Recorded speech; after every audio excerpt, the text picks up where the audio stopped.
ایک آدھ اور بزرگ سے بھی میں نے وہ بات سنی تھی، پھر وہ پریکٹیکلی میرے ساتھ ہوں، میں کھانا بڑا اچھا ہے، تھوڑی دیر کے بعد نا گھر کے اندر سے رونے کی آواز آنے لگی۔ تو مناسب تو نہیں ہوتا کسی کے گھر کے مسئلے میں ایسی بات پوچھنا، لیکن وہ جب ماحول زیادہ ہی بڑا تو میں نے میزبان سے کہا کہ خیر تو ہے، گھر میں سب ٹھیک ہے؟ تو کہنے لگے آپ کی وجہ سے رو رہے ہیں۔ میں نے کہا کہنے لگے آپ نے بڑی تعریف کی ہے نا، کھانا بڑا اچھا پکا ہے۔ تو میری بیوی ہے تو عزیزوں میں سے، پر وہ گھر غریب ہے۔ اس نے کہا 14-15 سال ہو گئے اس گھر میں کھانا پکاتے، آج تک نہیں کسی نے کہا اچھا پکا ہے۔ میں غریب کی بیٹی ہوں، آج وہ تعریف سنی ہے تو دل کسی اور طرف ہی چلا گیا ہے۔ اتنا بھی احساس نہیں جو صبح سے گرمی میں کھڑے۔ آپ کو پتا ہے نبی پاک نے کبھی کھانے میں نقص نہیں نکالا تھا۔ سیدہ عائشہ کہتی ہیں پسند ہوتا تو کھا لیتے ورنہ چھوڑ دیتے، کبھی عیب تو ہنڈیا پھینک دیتا ہے، آنا گرمی میں تو بھی کھڑا ہونا، جہاں اماں کھڑی ہے، بیوی کھڑی ہے، بہنیں کھڑی ہیں، کھڑا ہونا 10 منٹ تو بھی۔ احساس ہی نہیں، صرف اپنا ہی پتا ہے۔ سیدہ عائشہ صدیقہ یہ حضور کا اسوہ حسنہ ہے، یہ طریقے اپناؤ زندگی میں، 4 5 8 چیزوں کو فقط سنت نہ سمجھو، یہ وسعت ہے حضور کے اسوہ نور میں۔ سیدہ عائشہ کہنے لگی، کریم فرمانے لگے تم قسم اٹھاتے حضرت ابراہیم کا نام لیتی ہو تو میں سمجھ جاتا ہوں۔ جناب عائشہ کہتی ہیں بس دل مچل گیا، کیفیت اور کی اور ہو گئی۔ میں نے کہا حضور پھر مجھے قسم ہو محمد عربی کے رب کی، میرے لبوں سے آپ کا نام ہی جاتا ہے، میرے دل میں آپ ہر وقت موجود رہتے ہیں۔ میرے عزیز کچھ باتیں آپ سے میں نے عرض کی، میں اپنی گفتگو کو بھی دیکھتا ہے جو بڑے مالدار ہوتے ہیں، اور ایسے لوگوں کو بھی دیکھتا ہے جو بیچارے ایک وقت کھاتے ہیں اور دوسرے وقت کے لیے پریشان رہتے ہیں۔ اپنی زندگی میں وہ صحت مند، توانا، خوبرو لوگوں کو بھی دیکھتا ہے، اور بیمار اور کمزور، ضعیف اور ناتواں لوگوں کو بھی دیکھتا ہے۔ اس کے ارد گرد ایسے لوگ بھی ہوتے ہیں جو بڑی خوش و خرم زندگی گزار رہے ہوتے ہیں، اور ایسے لوگ بھی ہوتے ہیں جو کسی وجہ سے پریشان، تکلیف میں گھٹے گھٹے سے ہوتے ہیں۔ انسان اپنے ماحول سے بھی سیکھتا ہے، معاشرے سے بھی سیکھتا ہے، اور پھر جب وہ لوگوں کے قریب جاتا ہے اور اپنے گھر سے اٹھ کر وہ لوگوں سے ملاقات کرتا ہے تو مختلف قسم کے مشورے، مختلف قسم کی آراء اور مختلف قسم کے مشیر اسے ملنا شروع ہو جاتے ہیں۔ ان ساری چیزوں کے ماحول میں انسان کی سوچیں پنپتی ہیں اور اسے بالیدگی کا موقع ملتا ہے، وہ باشعور ہونے لگتا ہے۔ پھر وہ کسی ایک جگہ ٹھہر جاتا ہے، بعض اوقات کسی مالدار کی طرف دیکھ کر پوری طرح رک جاتا ہے اور سوچتا ہے کہ نہیں میں پیسہ ہی کماؤں گا تو پھر ہی ٹھیک ہے۔ بعض اوقات کسی مشہور آدمی کو خوش قسمت سمجھ لیتا ہے اور پھر وہ کوشش کرتا ہے کہ جتنے بھی جتن کیے جائیں کسی بھی طریقے سے شہرت حاصل کی جائے۔ وہ اس طرح کر کے ہماری ملت کے جوان بھی، ہمارے لوگ بھی، پھر میں نے ایسے لوگوں کو بھی دیکھا ہے جو اگرچہ بہت بڑے کسی ادارے سے پڑے ہوئے تھے اور مالدار تھے اور وزادار تھے، اور انہوں نے یہ دیکھا کہ پاکستان میں آ کر یہاں پہنچ کر مجھے خدمت کا کام کرنا چاہیے، آئے، اچھی نیتوں کے ساتھ آئے ہوں گے، کوئی ان کے پیچھے نیک مقاصد ہی ہوں گے، لیکن جب انہوں نے پاکستانی سیاست کا ماحول دیکھا نا تو پھر نہ ڈگریاں نہ تعلیم کچھ بھی نہیں، وہ جس طرح کا ماحول تھا اسی طرح کے بن گئے، روایتی ہو گئے۔ کسی نہ کسی کے پیچھے یوں ہی لوگ لگ جاتے ہیں اور طرز زندگی اختیار کرتے ہیں۔ ہمیں لگنا ہوتا ہے کسی نہ کسی کے پیچھے، ہم پیروی کرتے ہیں لوگوں کی، لوگوں کو دیکھتے ہیں، اس حساب سے ہم اپنے آپ کو مرتب کرتے ہیں۔ پھر میرے بھائیوں ایک مسئلہ اور بھی ہوتا ہے، انسانوں میں صرف خوبیاں نہیں ہوتی، عام انسانوں میں بشری کمزوریاں بھی ہوتی ہیں۔ ہم بعض اوقات کسی کے پیچھے چلتے ہیں تو تعریفوں کے پل باندھتے ہیں، محبتوں اور عقیدتوں کا لمبا چوڑا اظہار کرتے ہیں، پھر تھوڑا سا ٹائم گزرتا ہے اور تھوڑا سا قرب ملتا ہے تو پھر ہمیں اس بندے میں خامیاں نظر آنی شروع ہو جاتی ہیں۔ کورے ورک کتاب نہیں ہوندے، پتھر دل گلاب نہیں ہوندے، سجنا پہلو ہی سوچ کے لائیں پھر یاراں نال حساب نہیں ہوندے۔ سوچتے نہیں، سمجھتے نہیں، غور نہیں کرتے، جذباتی فیصلے کرتے ہیں، ماحول جذباتی ہے۔ یا آپ دیکھیں نا، میں کسی جگہ پہ پہنچتا ہوں تو رکنا، بیٹھنا، چلنا پھرنا دوست مشکل کر دیتے ہیں، 1 منٹ کے لیے کہیں کیمرہ بند نہیں ہوتا۔ آپ بڑے تھکے ہوئے بھی ہوں تو آپ صحیح کر کے کہیں بیٹھ نہیں سکتے کیونکہ آپ کے چاروں جانب تو کیمرہ چل رہا ہے، کیسے بیٹھے؟ نبی کی زندگی بہترین نمونہ ہے، ایک کامل اسوہ حسنہ تمہیں دیتے ہیں، کامل، مکمل۔ نبی پاک علیہ الصلوۃ والسلام کا جو وجود اطہر ہے نا، ایسا وجود اس کے اندر اللہ تعالیٰ نے ظاہری اور باطنی، یہ میں دیکھیں میں کسی جوش سے نہیں بول رہا، میں بڑی ہوش سے بات کر رہا ہوں، آپ سے بھی گزارش کرتا ہوں ہوش سے سننا۔ یہ بات میں درجنوں اور بیسیوں کتب کا نچوڑ آپ کے سامنے رکھ رہا ہوں، اللہ تعالیٰ نے نبی پاک علیہ الصلوۃ والسلام کے اندر ظاہری باطنی ساری خوبیاں بھر کے اپنے محبوب کو دنیا میں مبعوث فرمایا ہے. نہیں کھلا دیے، وہ جس راہ چل دیے ہیں کوچے بسا دیے. بعض لوگ ناراض نہ ہونا مجھ سے، بعض لوگ ہنستے ہیں، سونا نہیں ہنستے، ہنستے ہیں پر سونا. سیدہ طیبہ طاہرہ حضرت عائشہ صدیقہ فرماتی ہیں حضور مسکراتے تھے لیکن اس مسکرانے میں بھی عجیب وزاداری تھی. ہنستے تھے کھل کھلا کے نہیں ہنستے تھے، اس میں کہہ کہا نہیں لگتا تھا، آوازیں نہیں پیدا ہوتی، یعنی سونا ہنس بھی جاتے تھے لیکن اس کے اندر بھی عجیب لطافت تھی. وہ کیسا ہنسنا تھا؟ صحابہ فرماتے ہیں حضور ہنستے، مقدس دانتوں میں سوراخ تھا، زیر لب مسکراتے، اور وہ جو حضور کے مقدس دانتوں میں مقدس سوراخ تھا نا، جب حضور ہنستے اس سے نور نکلتا اور مسجد نبی کی دیواریں بھی روشن ہو جاتی. یعنی ایسا نہیں ہنسنا جس طرح کو میری طرح کا آدمی ہنستا ہے تو لوٹ پوٹ ہو جاتا ہے اور اس ہنسنے کے اندر کئی دفعہ وفاداری قائم نہیں رہتی، کئی دفعہ اس کے اندر وہ وقار قائم نہیں رہتا. حضور ہنستے تو تبسم کرتے، یعنی ہنس بھی رہے ہیں تو ہنسنا بھی بڑا ہی باکمال ہے. اور میرے اعلیٰ حضرت تو کہتے ہیں بس وہ ہنس پڑتے تھے، پھر جو عمر بھر کے رو رہے ہوتے تھے نا وہ حضور کا ہنسنا دیکھ کے ہنس پڑتے تھے. گویا نا جہاں جہاں خزاں ہوتی تھی بہار آ جاتی تھی، جہاں جہاں دکھ ہوتے تھے سکھ آ جاتے تھے، جہاں جہاں بھی کوئی کمزوری ہوتی تھی خدا کہتے ہیں جس کی تسکین سے روتے ہوئے ہنس پڑے اس تبسم کی عادت پہ لاکھوں سلام. ایک تو ان کا ہنسنا بڑا باکمال تھا اور پھر یہ تھا کہ ان کا رونا بھی بڑا باکمال تھا، بڑا باکمال. یعنی وہ کبھی رو پڑے اور کبھی کریم کی آنکھوں میں آنسو آ جائیں اور کبھی ان کے چہرے پر افسردگی آ جائے تو یوں لگتا تھا کہ پھولوں نے کھلنا چھوڑ دیا ہے، کلیاں اپنی جگہ سے ہٹ گئی ہیں. سمندر نے کہا نہیں اب شور نہیں کرنا. یوں لگتا تھا کہ تتلیاں اپنی جگہوں پہ بیٹھ گئیں. جب وہ کبھی روتے تھے تو یوں محسوس ہوتا تھا کہ جیسے چاند کہتا ہے کہ نہیں اب میں نے نہیں کھل کے چمکنا، محبوب تو رو پڑے. اور کبھی کریم روئے، آنکھوں میں آنسو آئے تو ان کے رونے میں حسن اتنا تھا، کمال اتنا تھا کہ جبریل امین آئے اور آ کے عرض گزار ہوئے یا رسول اللہ سارے بھید جاننے والا رب پوچھتا ہے کریم سے پوچھو نا، محبوب سے پوچھو نا روئے کیوں ہیں؟ یہ رو پڑے ہیں، کیوں روئے ہیں؟ سارے بھید جاننے والے مالک کیوں روئے؟ تو محبوب فرمانے لگے جبریل امت کا قیامت کا حساب، قیامت کی گرمی، اللہ تعالیٰ کا کرسی عدالت میں اپنی شان کے لائق جلوہ فروز ہونا، امت کی کمزوریاں، سستیاں، غفلتیں، ان کو یاد کر کے رو پڑا ہوں، غم امت نے نڈھال کر دیا ہے. حضرت جبریل بارگاہ ایزوی سے پیغام لائے، محبوب کریم صلی اللہ تعالی علیہ وآلہ وسلم نے حضور روئے. تو جب جبریل امین یہ پیغام لے کے لوٹتے ہیں تو رب کریم نے کیا فرمایا؟ آپ کی توجہ ہے میری بات پر؟ مالک کریم نے کیا فرمایا؟ وہ آیت نازل ہوئی جس کے بارے میں امام زین العابدین رضی اللہ تعالیٰ عنہ فرماتے ہیں قرآن میں سب سے امید والی آیت یہ ہے.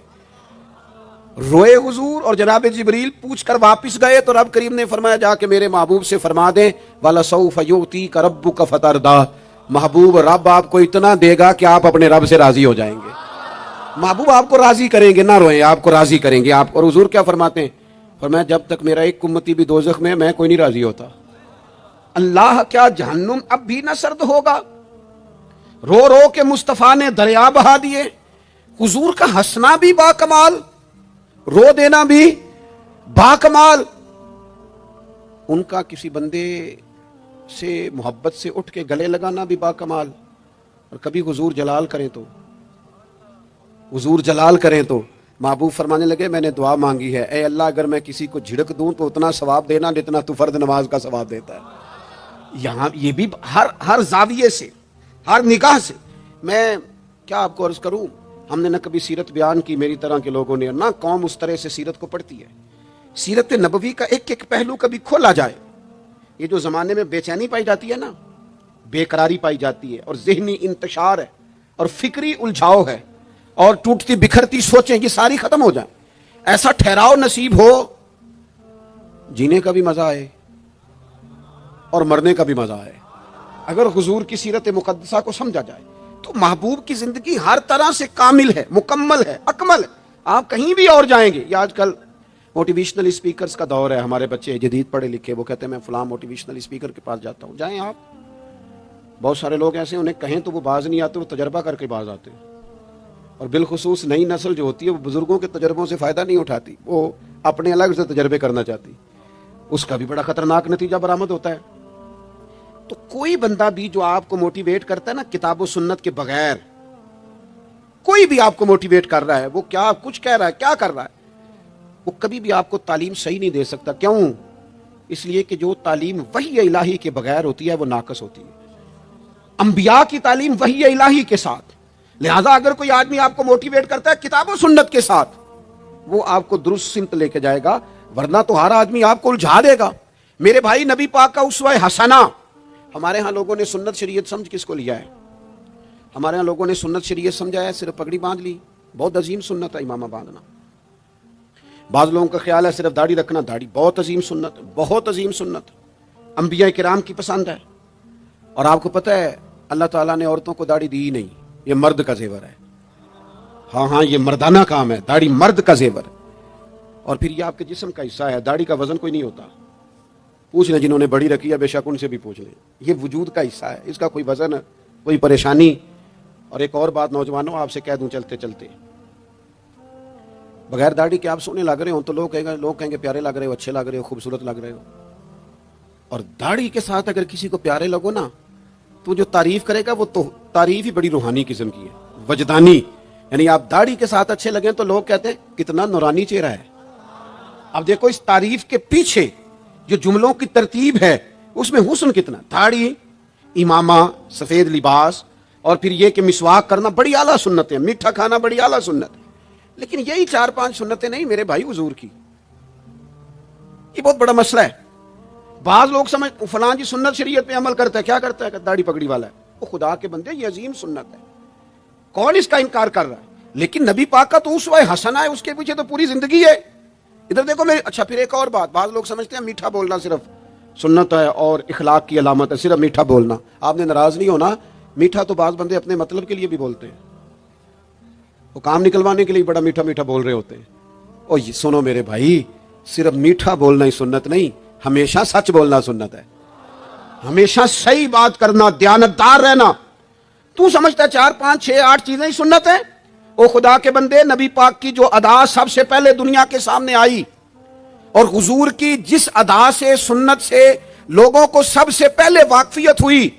شور نہیں پڑ جاتا کسی چیز کا دنیا میں، معاشرے میں فلاں بندہ یہ کرتا ہے، فلاں ایک بندے کا ایک چیز تعارف بن جاتی ہے. تعارف، کوئی چیز لوگوں کے وجود کے ساتھ، نام کے ساتھ سابقہ لاحقہ بن جاتی ہے. جو چیز سب سے پہلے جس سے لوگوں نے میرے نبی پاک کا تعارف کیا اور لیا، ادھر دیکھو نوجوانوں میری طرف، جس چیز سے سب سے پہلے حضور کی جس ادا سے لوگ واقف ہوئے تھے وہ تو صادق اور امین ہونا ہے. سب سے پہلے لوگ واقف ہوئے تھے کہ ہمیشہ سچ بولتے ہیں، ہمیشہ سچ. ملت کا جوان تو لوگوں کو ہنسانے کے لیے جھوٹ بولتا ہے، کوئی فائدہ نہیں، کوئی فائدہ نہیں. جھوٹ بولنے کے لیے ڈنگے مارتے ہیں، بڑھ کے مارتے ہیں، میں یہ ہوتا ہوں، میں وہ ہوتا ہوں. جھوٹ بولتے ہو، کیوں زیادتیاں کرتے ہو اپنے ساتھ؟ نبی پاک علیہ السلام کی تو پہلی ادا، پہلی سنت جس سے لوگ واقف ہوئے وہ صادق اور امین ہونا ہے. اور لوگ کمزوری دکھاتے ہیں. میں آپ سے عرض کروں، آج پتہ ہے میرے ملک کا حال کیا ہے؟ آج اتنے درد میں ہیں لوگ، اتنی تکلیف میں ہیں. امیر لوگ تو پیٹرول پہ بحث کرتے ہیں. پیٹرول پہ زیادہ تر وہ لوگ بحث کرتے ہیں جن کی گاڑیاں بڑی ہوتی ہیں. غریب پیٹرول پہ بحث نہیں کرتا. وہ تو کہتا ہے کرایہ 10 روپے بڑھ گیا بس کا، کیونکہ اس کو تو بس میں آنا جانا ہے، پیٹرول سے تو اس کا لینا دینا نہیں ہے. تو امیروں کی باتیں، تگڑے لوگوں کی باتیں. یہ سارا عالم، اس ملک کا سب سے بڑا مسئلہ نہ قانون کا ہے، نہ معیشت معاشرت کا ہے. اس ملک کا سب سے بڑا مسئلہ دیانتداری کا ہے. یہاں اگر دیانتداری ہو جائے، سچ بولنے والا، بات کرنے والا سچ بولے. اذان سن لیں جی پہلے. ڈاکٹروں کے بارے میں رائے کیا ہے؟ چلیں بتائیں. وابڈا والوں کے بارے میں رائے کیا ہے؟ آپ اپنی بھی ایک آدھ مولویوں پیروں کے بارے میں رائے کیا ہے؟ بس یہی حال کیا گیا. الا ماشاءاللہ بد اعتماد کر دیا گیا. ایسا نہیں ہے کہ صرف کسی ایک گروہ، ایک طبقے کے بارے میں بددیانتی کو فروغ دیا گیا، جھوٹ کو. آج بھی کسی بھی شخص کو آپ لے لیں، اس کے بارے میں سچائی سے زیادہ جھوٹی خبریں زیادہ پھیلائی جاتی ہیں. افواہوں کا دور. اپنی زندگی میں جوانوں سچ بولو. دیانتداری کا مظاہرہ کرو. اس ملت کا جوان کیسے ترقی کرے گا جس کی ماں کہتی ہے کہ پتر تو سچ ہی نہیں بولتا, تو جاتا کہیں ہے بتاتا کہیں ہے, تو بات ہی ٹھیک نہیں کرتا. کیسے بات سنو. نبی پاک صلی اللہ تعالی علیہ وسلم نے جب مختلف جگہوں پہ تبلیغ دین کے پیغامات بھیجے تو ہرقل بادشاہ کو بھی حضور نے پیغام دیا. بڑا سیانا آدمی تھا, سمجھدار تھا, معاملہ فہم تھا. اس نے کہا میں کوئی جذباتی فیصلہ نہیں کرتا, کچھ چیزوں کے نا حضور کے بارے میں کچھ چیزوں کے سوالات میرے ذہن میں ہیں. اس نے کہا یار یہاں کوئی آیا ہوا ہو نا مکے کا سردار, لوگ تجارت کے لیے آتے ہیں, کوئی سمجھدار سیانا سردار وزادار آدمی تو لے کے آؤ. ابو سفیان ابھی مسلمان نہیں ہوئے تھے, وہاں گئے ہوئے تھے, اور آپ کو پتہ ہے کہ وہ ہر جنگ میں آگے تھے کلمہ پڑھنے سے پہلے. ان کو بلا کے نا لوگوں کو پتہ چلا یہ آئے ہوئے ہیں تو لے جا کے بادشاہ کے سامنے کھڑا کر دیا. ابو سفیان کہتے ہیں جب اس نے سوال جواب شروع کیے نا تو ظاہر ہے میں مخالف گروہ میں تھا. جب کوئی مخالف گروہ میں ہوتا ہے اس نے تعریف تو نہیں نہ کرنی ہوتی. وہ صرف ہمارے ملک میں رواج ہے کہ لوگ جو پارٹی چھوڑ کے آ رہے ہوتے ہیں اس کی بھی تعریفیں کر رہے ہوتے ہیں, اور جدھر جا رہے ہوتے ہیں پھر اس کی بھی. اللہ جانے کیسے اپنے دل کو سمجھاتے ہیں, ضمیر کو مطمئن کرتے ہیں, اللہ ماشاءاللہ. ابو سفیان کہتے ہیں میں چونکہ دوسرے گروہ میں تھا تو بادشاہ نے جو بات بھی پوچھی نا میں نے رائے مخالف دی. جو بھی پوچھا کہ وہ محبوب علیہ السلام جو دعوی نبوت کرتے ہیں, ان کا کلمہ پڑھنے والے امیر ہیں, غریب ہیں, بات کیا ہے, جنگیں ہوئی ہیں تو نتیجہ ایک طویل گفتگو ہے.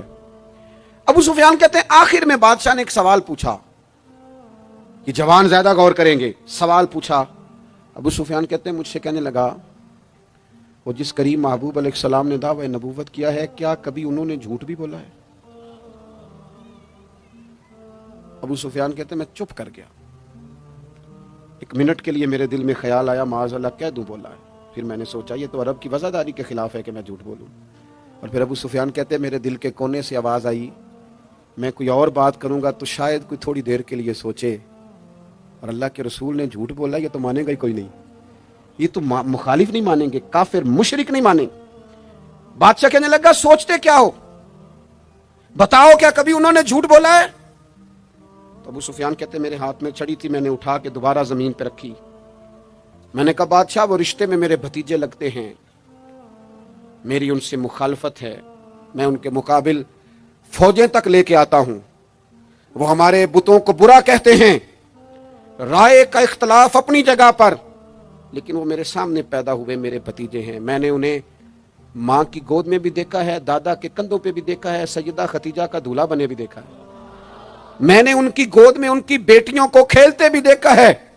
اختلاف اور مخالفت اپنی جگہ پر وہ کریم میرے سامنے پیدا ہوئے اور ان کے مقدس بال میری آنکھوں کے سامنے سفید ہوئے. ان کی زبان سے جو بھی نکلتا ہے حق اور سچ ہی نکلتا ہے. وہ اسیر دشمن کی چاہ میں بھی, مخالفوں کی نگاہ میں بھی وہ امی ہے, صادق ہے, معتبر ہے, میرا پیغمبر عظیم تر ہے. کبھی زبان سے جھوٹ نہیں نکلا. اللہ آپ کو جزا دے. سنیں جی کچھ خطیب بغیر نعروں کے بھی تقریر کر لیتے ہیں یار, اونچی سبحان اللہ کے بغیر بھی کام چل جائے گا انشاءاللہ. آپ خالی سنتے جائیں نہ بھی سبحان اللہ کہیں پھر بھی گزارا, اثر کرے نہ کرے سن تو لے میری فریاد, اور نہیں ہے داد کا طالب یہ بندہ آزاد. میرے عزیز نبی پاک علیہ الصلوۃ والسلام نے سچ بولا. ابو سفیان کہتے ہیں ان کی زبان سے سوائے حق سچ کے کبھی کچھ نکلا. کریں نا تھوڑی پابندی ہم بھی سچ کی, کریں نا. اچھا ہم بولتے ہیں سچ, بہت سارے لوگ سچ بولتے ہیں, لیکن وہ دوسروں کے بارے میں بولتے ہیں, اپنے بارے میں نہیں بولتے. اس نے اتنا جھوٹ بولا, اس نے اتنی کرپشن کی, فلانے نے یہ کرے, دوسروں کے بارے میں بول رہا ہے. اپنے بارے میں سچ بول, اپنے بارے میں تو بتا تو نے کیا کیا ہے, نا ادھر ادھر کی تو بات کر, بتا کہ قافلہ کیوں لٹا.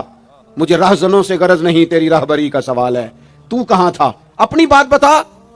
ابو سفیان کہتے ہیں جب میں نے بادشاہ کو یہ بات بتائی نا, اس نے چادر کندھے پہ رکھی اور وہ جانے لگا. تو میں نے کہا یار تو نے اتنی باتیں پوچھی, میں نے اتنے جواب دیے, کوئی نتیجہ, بات کا کوئی رزلٹ بھی نکلتا ہے نا, کوئی اینڈ بھی ہوتا ہے, کوئی نتیجہ بتا. تو کہتے ہیں بڑے تحمل سے, بردباری سے بادشاہ ہنس پڑا. ہنس کے کہنے لگا نتیجہ تو نکلا ہے. کہا کیا نتیجہ نکلا؟ تو کہنے لگا یار جس بندے نے کبھی بندوں سے جھوٹ نہیں بولا وہ یہ والا جھوٹ کیوں بولے گا کہ میں اللہ کا رسول بن کے آیا ہوں. جو بولتے ہی سچ ہیں تو پھر گویا وہ کہہ رہا تھا مان لو کہ یہ بھی وہ سچ ہی بولتے ہیں کہ میں اللہ کا رسول بن کے آیا. ایک تو حضور کی اس اہم ادا کو اپناؤ. آپ کو پتہ ہے کسی باپ نے کسی مجبوری سے کبھی کہا ہوگا اپنے بیٹے کو, چلے 2 منٹ کے لیے مان لیتے ہیں کوئی مجبوری ہوگی, اس نے چلے فرض کیا کسی مجبوری کے تحت اس نے کہا تھا اپنے بیٹے کو کہ باہر جو بندہ آیا اسے کہہ دو کہ میں گھر میں نہیں. چلے مان لیا 2 منٹ کے لیے تیری مجبوری تھی، لیکن میں ذمہ داری سے کہتا ہوں، تو نے ایک دفعہ اپنے پتر سے کہا تھا نا جھوٹ بول دے میں گھر نہیں، پھر تو ساری زندگی منت کرے گا وہ تیرے ساتھ بھی سچ نہیں بولے۔ اتنی بڑی بیماری ہے، یہ گھر توڑتی ہے، گھر، یہ قبیلے توڑتی ہے، رشتوں کو کمزور۔ کیوں جھوٹ بولتے ہو رشتہ کرتے وقت کہ بچہ یہ کماتا ہے یہ کماتا ہے؟ کیوں جھوٹ بولتے ہو؟ صاف ستھری 2 ٹوک بات کرو۔ اتنا بڑا رشتہ میاں بیوی کا جو اللہ کی نشانیوں میں سے نشانیاں جھوٹ پر قائم کرتے ہو۔ بیٹی کے والدین بھی اللہ ماشاءاللہ جھوٹ بولتے ہیں، یہ دے دیں گے یہ دے دیں گے، بعد میں کہتے ہیں لڑکے والے لالچ کرتے ہیں۔ آپ نے پہلے لالچ خود پیدا کیا، کیوں کہانیاں سنائی؟ اتنا اہم رشتہ جس کی بنیاد پر سارا گھر چلنا تھا، وہ رشتہ ہی بد اعتمادی پر قائم ہے۔ جب ایک دوسرے پر اعتماد ہی نہیں ہے تو سکون کیسے آئے گا؟ اپنی زندگی میں سچ لاؤ، دولت لانے سے زیادہ ضروری سچ لانا ہے۔ گھر میں مہنگی چیزیں لانے سے بہتر ہے اپنے گھر میں سچ لے آؤ، دیانتداری لے آؤ، گھر بھی بچ جائے گا، قبیلہ بھی بچ جائے گا۔ ذمہ داری سے کہتا ہوں، سچ بولو، دیانتدار ہو جاؤ، ملک بھی بچ جائے گا۔ اس امت کا بھلائی اس کام میں ہے، یہ حضور کا اسوہ حسنہ ہے۔ اور تیسری بات، نبی پاک کی سنت صرف مسواک لے کے دان صاف کرنا ہی نہیں، دل صاف رکھنا بھی میرے نبی کی سنت ہے۔ دل صاف رکھنا بھی حضور کا طریقہ۔ دل بڑے بوجھ ہوتے ہیں ہمارے دلوں پر، مفت کی ناراضگی، کوئی لینا دینا نہیں۔ وہ جی فلانے بندے نے نا جی اپنی بچی کی شادی کی یا بچے کی شادی کی، رشتہ دار نے مجھے پوچھا نہیں۔ بھئی آپ کو کیوں پوچھتے، آپ کیا ہیں؟ ان کا گھر تھا، آپ بلا وجہ آپ ناراض ہو کے اپنے گھر میں کیوں پوچھتے؟ آپ کو کس کتاب میں لکھا ہے، کس شریعت میں لکھا ہے، کہاں قانون ہے آپ سے پوچھا جائے؟ وہ فلانے بندے نے میرے بارے میں بات کی ہوگی، اور یار تو اتنا اہم نہیں ہے ساری دنیا تیرے خلاف باتیں کرے، تو مفت میں ٹینشن لے گیا ہے۔ وہ جو 2 بندے دور کھڑے ہیں وہ کوئی اور بات کر رہے ہیں، تیری نہیں کر رہے۔ مفت میں اپنے دلوں میں بوجھ، مفت میں بدگمانیاں۔ اور جی فلانا بندہ امیر ہو گیا، کیسے ہو گیا؟ یہ تیری ڈیوٹی ہے، تیری ذمہ داری ہے۔ میرے اعلیٰ حضرت فاضل بریلوی رحمۃ اللہ لکھا ہے، حسد کرنے والا بندے پر اعتراض نہیں کرتا، حسد کرنے والا اللہ تعالیٰ کی تقسیم پر اعتراض کرتا ہے۔ معاذ اللہ ثم معاذ اللہ۔ وہ تو کہہ رہا ہے اسے نہیں ملنا چاہیے تھا، مجھے ملنا چاہیے تھا۔ آپ جب اتنی زیادہ عداوتیں پیدا کر لیتے ہیں، آپ کیوں نہیں اس چیز سے خوش ہوتے جو نظام میرے رب نے بنا دیا ہے؟ اتنی بڑی اللہ کی مخلوق ہے، لیکن ہمیں لوگ اچھے نہیں لگتے۔ جس سے پوچھ لو وہ ناراض ہی ہے، ہر بندہ کسی نہ کسی سے ناراض ہے، شکوے کر رہا ہے۔ وہ چھوڑ دے یار، میں کسی شخص سے بیزار نہیں ہو سکتا، ایک ذرہ بھی تو بیکار نہیں ہو سکتا۔ جسے اللہ نے بنایا ہے وہ بیکار ہے۔ میں بد عقیدہ بد مذہب کی بات نہیں کر رہا، وہ پھر دہراتا ہوں، ایک تو حضور کی زندگی کامل ہے، مکمل ہے، اسے پڑھو۔ جس زاویے سے ہنسنا بھی با کمال ہے، رونا بھی بڑا قیمتی ہے۔ جس زاویے سے پڑھو گے کمال ہی کمال۔ اور پھر حضور کا اسوہ حسنہ پوری زندگی پہ لاگو کرو۔ ایک تو سچ بولیں، بددیانتی کبھی نہ کریں، جھوٹ کبھی نہ بولیں، اور اپنے دلوں سے سارے حسد، بغض، عداوتیں، دل دریا سمندروں ڈونگے، کون دلاں دیاں جانے، 14 طبق میرے دلے دے اندر، میں تمبو وانگوں تانے، دل میں گنجائش پیدا کریں۔ اور آخری بات آپ سے یہ عرض کی ہے، دوسروں کا احساس پیدا کریں، دوسروں کے لیے۔ ہم اس دین کے ماننے والے ہیں جس میں سے آبا زخمی حالت میں میدان میں زخموں سے چور بھی پڑے ہونا تو پھر بھی کہتے ہیں پانی میرے بھائی کو پلا دو۔ پانی اس دین کے ماننے والے، ہمیں نا خود غرض کیا گیا، اپنی اپنی پہ لگا دیا گیا ہے۔ بانٹنا شروع کرو گے نا، بانٹنا، اس میں صفائی بھی ہے، برکت بھی ہے، اور جو بانٹتے ہیں ان کے خزانے خالی نہیں ہوتے، انہیں اللہ تعالیٰ بھی فرماتا ہے۔ پھر ایک دفعہ دعا کرتا ہوں، اللہ تعالیٰ احباب کی کوشش کو اپنی بارگاہ میں قبول فرمائے۔ حضرت قبلہ پیر صاحب دامت برکاتہم العالیہ آستانہ عالیہ سال کعبہ شریف سے آپ تشریف لائے، آپ نے صدارت بھی فرمائی اور ہم سب کے لیے دعا بھی فرمائیں گے۔ اللہ تبارک و تعالیٰ اس بزم نور کو قبولیت کا درجہ عطا فرمائے۔ وما علینا الا البلاغ۔